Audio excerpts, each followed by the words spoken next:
achieve the same result. This is the power of music. Now, we are very specific on what kind of music, when to play it, how to play it, and we have an entire framework on how to do this. We call it the yoga of music, right? This is a framework, basically a system of how do you create a playlist for your entire class. And it's broken down into the methodology. The 7 steps of a class. You're making mini playlists for every one of those steps in a specific way, matching the specific energy of that class. So that's all I'm going to say about that. It's magic.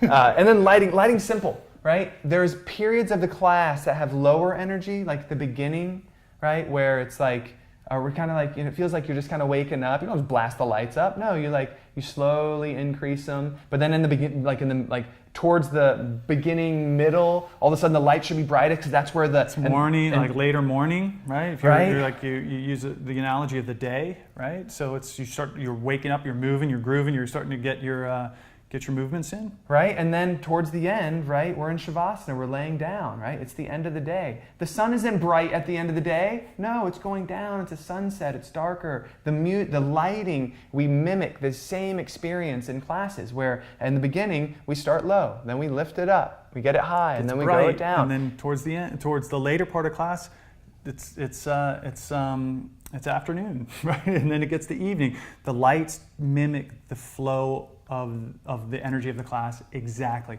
just like the day. And so when you get to the very end of the class, like Chris said, the lights aren't bright. It's nighttime, right? It's Shavasana. It's the end. It's the finish. It's the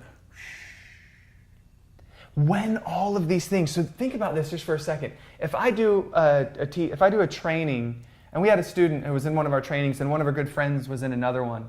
And this isn't like self-aggrandizement. I'm not trying to boast about what we do, but I know we're really good at what we do, and we're very specific about frameworks and understanding the why and understanding attribute development so that when our students come out of training, they're really skilled teachers, like right off the get-go. Well, this one student of ours had a friend who was going through another teacher training, and she was just asking her questions like, okay, like what's the methodology used, and like, is there like you learn about music or lighting? And they're like, no, we're just learning poses. And towards the end of it, she was like, right now, I don't feel confident to go out and teach a class to anybody. And this, I'm like, no, like the point of, like some people just do it to deepen their practice. We totally get that. And like, we have that and that we totally, like, we work with them because I understand, like some people are doing it for themselves and not to go out and teach. But if your desire is to go out and teach and at the end of a training, you don't feel like you're skilled enough, you don't have the assets, the qualities to be able to go and deliver that. And think about what, like, not just like it's, like you didn't achieve what you what you did the training for, but all the peoples whose lives are affected by you not like showing up, being able to show up for them and teach. Right? It's like worst case scenario. So anyway, what is important for us is, man, the framework, you understanding the why, the methodology, helping you to develop the attributes so that you don't just know like a bunch of different poses, but you know why you put the poses together. And even more so, you know like how to teach in a way that compels people to want to come back and make time out of their busy schedule to take your class.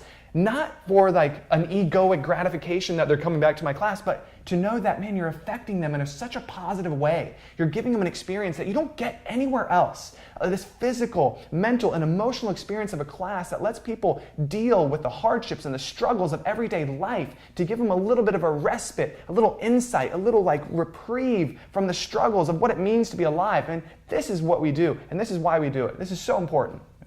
And even so, I'll just add a little piece to that too. So you're like, well, you guys talked about methodology and you talked about attribute training. Even in the attribute training, so even before all of these pieces come into place, we have a framework for getting you from a stage of, I don't know about talking in front of people. Like public speaking is is it the number one or number two? Number one. Number one fear that people have. Fact check us. I'm going with number one. It's number one or number two. I know it's up there. I don't. It's spiders and then public speaking. I don't know. But it's definitely up there. Like, so you're like, so in your mind you're like, well, yeah, that all sounds good. Methodology. I'll learn methodology and I'll learn all of this, how to do all that stuff. You guys have framework. But I'm scared as hell to get up in front of people and like speak. We have you covered, right? We got your back. We have a framework for getting you from the very beginning of like, I have no idea what I'm doing here. I'm like, What am I supposed to do with my hands? Ricky Bobby, anybody? Yes. So good. Sorry. Carry on. From that point of I have no idea what to do, all the way up to I am comfortable enough to get up in front of people and teach.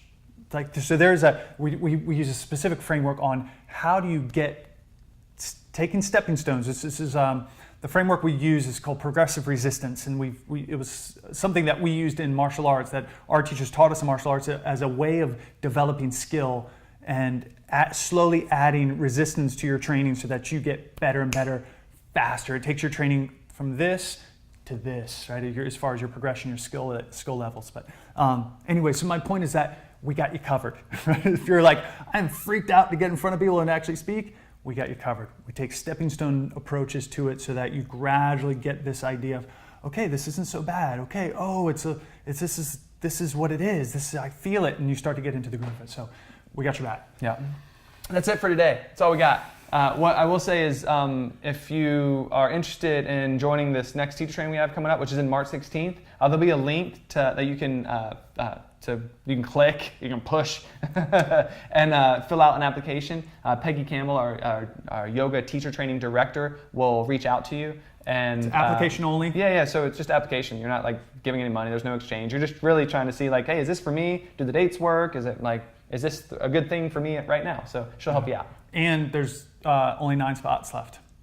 So don't hesitate. Don't wait. Don't procrastinate. Jump on it, because we got 2 more days to go to teach. And if you feel like I'm really interested, this sounds like me, jump in there and fill out an application. Peggy will look over the application, make sure that you're a good fit for us and we're a good fit for you. We don't take everybody. We used to way back in the past, and that didn't work out so well.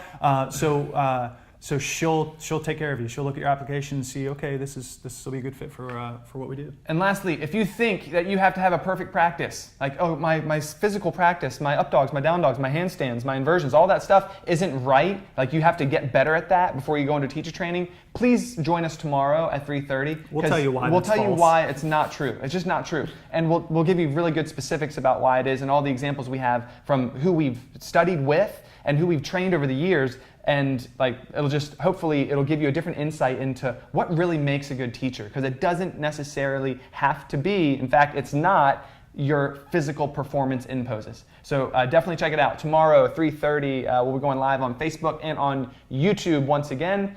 And so thank you for, if you've been watching this the whole time, God bless you. We'll see you tomorrow. Thanks.